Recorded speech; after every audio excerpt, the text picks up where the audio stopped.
दिनांक 22 अप्रैल 2025।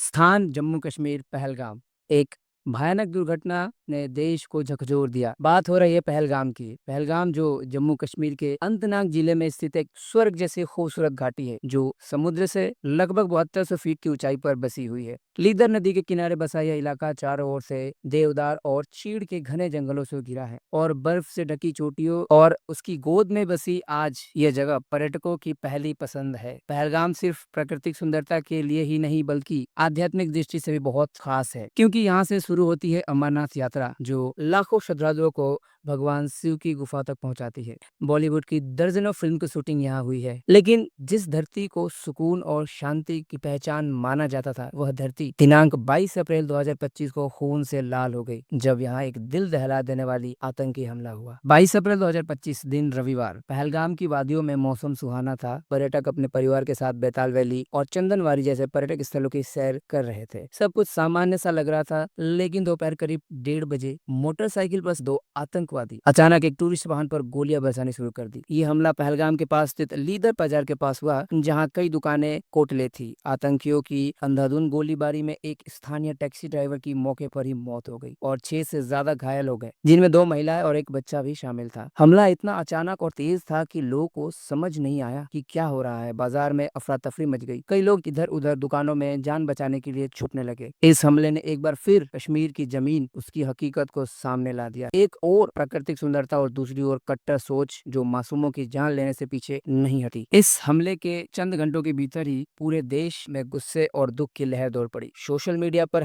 #Pahalgam attack trend करने लगा। प्रधानमंत्री कार्यालय से जम्मू कश्मीर प्रशासन तक सभी ने इस हमले की कड़ी निंदा की। जम्मू कश्मीर के उपराज्यपाल मनोज सिन्हा ने ट्वीट कर कहा, यह मानवता पर हमला है, दोषियों को किसी भी सूरत में बख्शा नहीं जाएगा।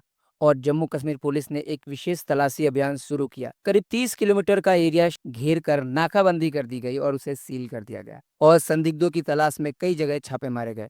स्थानीय लोग की बात करें तो उनमें डर के साथ साथ गुस्सा भी था। बहुत से कश्मीरी नागरिक ने इस हमले की कड़ी निंदा की, कहा कि ये कश्मीर की शांति और पर्यटक के खिलाफ साजिश है और मोमबत्तियां जलाकर मारे गए ड्राइवरों को श्रद्धांजलि दी। पर्यटक विभाग ने घायलों को इलाज के लिए तुरंत श्रीनगर भेजा और उनके पूरे खर्चे की जिम्मेदारी ली। वहीं दूसरी ओर बीजेपी और कांग्रेस समेत राजनीतिक दलों ने बयान जारी करके आतंकवाद को जड़ से खत्म करने की मांग की। हमले के तुरंत बाद पूरे इलाके में हाई अलर्ट जारी कर दिया गया। सेना, सीआरपीएफ और जम्मू कश्मीर पुलिस की संयुक्त टीमों ने पहलगाम के जंगलों और आसपास के इलाकों में सर्च ऑपरेशन जारी किया। ड्रोन से निगरानी रखी गई।